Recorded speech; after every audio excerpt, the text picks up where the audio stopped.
ఎన్నికల కమిషన్ ఏదైతే కేంద్ర ఎన్నికల కమిషన్ ఉందో దానికి లేఖ రాస్తున్నాం. ఇక్కడ ఉన్నటువంటి డీజీపీ రాజేంద్రనాథ్ రెడ్డిని వెంటనే విధుల నుంచి తొలగించాలి. ఒక సిన్సియర్ అధికారిని, పార్టీలకు సంబంధం లేనటువంటి అధికారిని ఏదైతే వైసీపీ వీఆర్లో పెట్టిందో, అంటే వైసీపీ సిన్సియర్ ఉన్నటువంటి అధికారులనే పోస్టింగ్ లేకుండా పక్కన పెట్టింది. కాబట్టి అందులో ఉన్నటువంటి నిజాయితీపరుడైన ఒక అధికారిని డీజీపీగా నియమించి ముఖ్యంగా బడుగు బలహీన వర్గాలకి రక్షణ కల్పించాలి.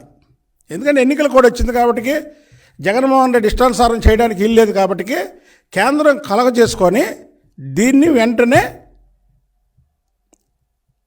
డీజీపీని మార్చాలి.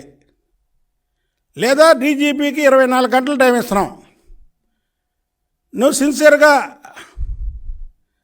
నీ పోలీసు విధులు కానీ నువ్వు నిర్వహించేలాగుంటే దీంట్లో ఉన్నటువంటి నేరస్తులు ఎవరైతే ఉన్నారో వాళ్ళని అరెస్ట్ చేయాలి. నేను ఒక ఎమ్మెల్సీ చేశా, ప్రభుత్వం ఇప్పు చేశా, పార్టీ అధ్యక్షుడిని చేశా. నాకు నిన్న పోలీసులు వచ్చి బైండ్ ఓవర్ కేసుకి రమ్మని పిలుస్తున్నారు. అంటే బైండ్ ఓవర్ కేసు అంటే ఏంటి తెలుసా? రౌడీ షీట్ ఉన్న వాళ్ళని బైండ్ ఓవర్ కేసుకి పెడతారు. ఎందుకంటే ఏ గొడవలు జరగకుండా ఎన్నికల రోజు పోలీస్ స్టేషన్లో పెట్టి 4 గంటలకి పోలీసులు ఓటు హక్కు వినియోగించుకోవడానికి వదులుతారు. నేనేంటి నా మీద బైండ్ ఓవర్ కేసు ఏంటి? నేను చెప్పా బైండ్ ఓవర్ కేసుల కాట్లకి నేను రాను, వస్తారా అరెస్ట్ చేసుకొని తీసుకెళ్ళండి.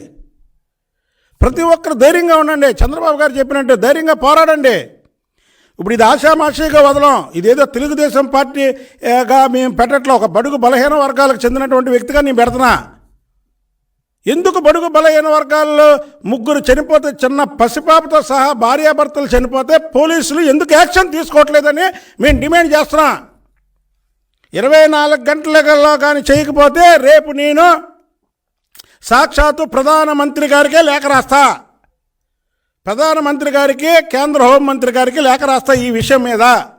ఎందుకంటే కేంద్ర ప్రధాని దగ్గర నుంచి వీళ్ళు రైతు భరోసా అందుకున్నటువంటి కుటుంబం, ఎందుకంటే రికార్డెడ్గా ఇదేదో కావాలని వీళ్ళు ఆక్రమించుకున్నారండి అని ఇది ఒక పార్టీ రంగు పొలవడానికి కాదు. వాళ్ళ ఆస్తులు కూడా మీరు ఇలా చేసి ఈ 3 చావు కారకులైనటువంటి వ్యక్తుల్ని జగన్మోహన్ రెడ్డి ఇంటిగా పక్కన ఉన్నటువంటి ఒంటిమెట్లలో వీళ్ళు అరెస్ట్ చేయట్లేదంటే దీంట్లో జగన్మోహన్ రెడ్డి పాత్ర ఉంది. పోలీసుల మీద, పోలీసులతో కొమ్మక్కయ్యి వాళ్ళని అరెస్ట్ చేయొద్దు అంటున్నాడు. కాబట్టి బీసీ వ్యతిరేకి, రాష్ట్రం నలుమూలలు తిరుగుతా, బీసీ రథం వేసుకొని తిరుగుతా, బీసీకి వ్యతిరేకి జగన్మోహన్ రెడ్డి అని. ఇది ఒక రాజకీయానికి సంబంధించినటువంటి విషయం కాదు. బీసీలు అంటే మీకు ఎందుకు చులకన? డీజీపీ రాజేంద్రనాథ్ రెడ్డిని వెంటనే విధుల నుంచి తొలగించాలి. లేదా డీజీపీ రాజేంద్రనాథ్ రెడ్డి 24 గంటల్లో దీనిలో ఈ ఆత్మహత్య కారకులైనటువంటి వ్యక్తులు ఈ పొలాన్ని ఆక్రమించుకున్నటువంటి వ్యక్తి ఎవరైతే ఉన్నారో కట్టా శ్రావణి సుబ్బారాయుడు, ఇవాళ ఏంటండి ఎంత దుర్మార్గం అండి. భారతదేశానికి ప్రధానమంత్రి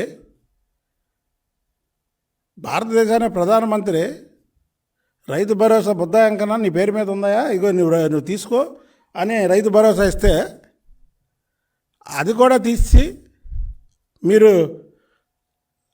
ఈ కట్టా శ్రావణి సుబ్బారాయుడు పేరు మీద మార్చడం అంటే ఒక ప్రధానమంత్రిని కూడా ఛాలెంజ్ చేసినట్టు. ఇదేదో నేను రాజకీయం గురించి చెప్పట్లేదు, దీన్ని చాలా సీరియస్గా తీసుకుంటాము. వెంటనే 24 గంటల్లో కానీ దోషుల్ని కానీ పట్టుకోకపోతే, అరెస్ట్ చేయకపోతే రాజేంద్రనాథ్ రెడ్డిని విధుల నుంచి తొలగించాలని నేను ప్రధానమంత్రికి, హోంమంత్రి అమిత్ షా గారికి లేఖ రాస్తాను. లేఖ రాస్తే ఏమన్నా ఆయన్ని బర్తఫ్ చేయాలి. ఎవరిని? రాజేంద్రనాథ్ రెడ్డిని. ఇది ఆషామాషిగా వదిలే వ్యవహారం కాదు.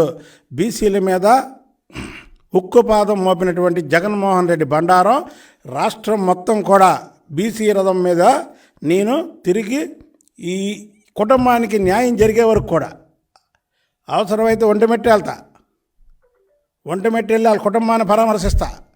అక్కడ జరిగినటువంటి అన్యాయాన్ని అక్కడే జగన్మోహన్ రెడ్డి పులివెందల్లో ఉన్నటువంటి వాళ్ళ ఇంటికాడికి వినబడేలాగా, జగన్మోహన్ రెడ్డి మొద్దు నిద్ర లేపేలాగా రాజేంద్రనాథ్ రెడ్డిని విధుల నుంచి తొలగించే వరకు కూడా పోరాటం చేస్తానని తెలియజేస్తున్నాను. నిన్న పర్టికులర్గా ఇష్యూ మీద పోలీసులు విలేకరులతో మాట్లాడారు. చనిపోయిన కారణం అది కాదు, ఆయన ఆర్థిక ఇబ్బందులు తాళలేక ఆత్మహత్య చేసుకున్నాడని చెప్తున్నారు. ఆర్థిక ఇబ్బందులు అయితే అంటే పోలీసులకి ఆయన చెవులు చెప్పాడా అండి? ఆయన కాదండి, పోలీసులకి ఆయన లేఖ, ఆయన దస్తూరి, ఆయన స్వహస్తాలతో రాసినటువంటి లేఖ నిజమా? పోలీసులు చెప్పేది నిజమా? పోలీసులు చెప్పేది నిజమా? పోనీ వాళ్ళకి ఆయన చెవులో చెప్పారేమో, ఒకసారి వీడియో ఉంటే చూపిమను. ఒకవేళ పోలీసులకు చెప్తే ఆ వీడియో చూపిమను. ఇది దుర్మార్గం. తప్పకుండా ఇది జగన్మోహన్ రెడ్డి అస్తం అంటే వాళ్ళు కాపాడుతున్నాడు. జగన్మోహన్ రెడ్డి కాపాడుతున్నాడు. ఇంకా మన రోజులు దగ్గర పడినాయి, దోచుకోండి దాచుకోండి అని చేసినటువంటి కార్యక్రమం దీన్ని చాలా సీరియస్గా తీసుకుంటాం. ఇది డీజీపీ వెంటనే దీన్ని 24 గంటల్లో ఈ కేసులో దూరి పరిష్కరించకపోతే నేను రేపే కేంద్ర ఏదైతే ప్రధానమంత్రి నేను మొత్తం ఆయన ఇచ్చినటువంటి రైతు భరోసా కాగితం ఆ స్లిప్ కూడా నేను పెట్టి ఇవాళ ఇది మారింది, ఇదంతా కూడా సాక్ష్యాధారాలతో నేను ప్రధానమంత్రికి అలాగే హోంమంత్రి అమిత్ షా గారికి లేఖ రాస్తున్నాను.